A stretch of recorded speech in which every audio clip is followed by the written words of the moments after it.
রাহি গ্রামের এক পুরনো বাঁশবাগানের পাশে তৈরি করা ছোট্ট একটা ছাউনি ঘরে থাকে। সে নদী, জল, উদ্ভিদ আর প্রাচীন কোলা কাহিনী নিয়ে গবেষণা করে। তবে সে জানে না এই গবেষণার সবচেয়ে অপ্রত্যাশিত অংশ হচ্ছে পূর্ণ। সে প্রতিদিন নদীর তীরে যায়। সেখানে একটি মেয়ে বসে থাকে, কখনো চুপ করে, কখনো গুনগুন করে গান গায়। রাহি জানে না সে কে, শুধু দেখে যায়। একদিন রাহি পূর্ণকে সাহস করে বলে, তুমি গান করছিলে? পূর্ণ তাকায় তার দিকে। সেই প্রথমবার তার চোখ দুটো অদ্ভুত, যেন গাঢ় কালো নদী, আবার যেন আগুনের মতো জ্বলন্ত। পূর্ণ বলে, এই গান আমার নয়, নদীর। আমি শুধু মুগ্ধ হয়ে তাকিয়ে আছি।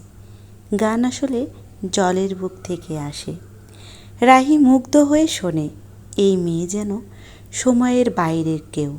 তাকে নিয়ে কোনো বইতে লেখা যায়, কোনো তথ্য ভাণ্ডারে তার নাম নেই, তবুও সে যেন জীবন্ত ইতিহাস। পূর্ণ বলে, তুমি শহরের মানুষ, তোমার ঘড়ির কাঁটা আছে, আমার নেই। তোমরা সময় গোনো, আমরা শুধু বাঁচি। রাহি থেমে যায়। তার মনে হয় এই মেয়েটি কেবল এক উপজাতির মেয়ে নয়, সে যেন এক সংগ্রাম, এক বিদ্রোহ, এক ইতিহাস। কিন্তু গ্রামের মানুষ এতটা সহজ নয়। পূর্ণর সঙ্গে একজন বাইরের ছেলে ঘুরছে।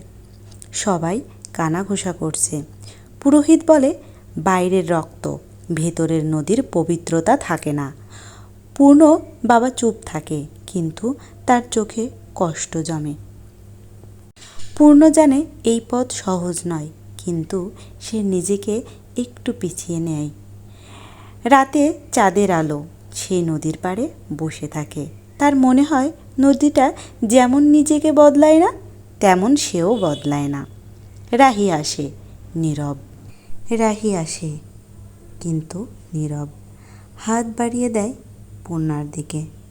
পূর্ণা বলে, আমার পথ এত সোজা নয়, তুমি চলতে পারবে?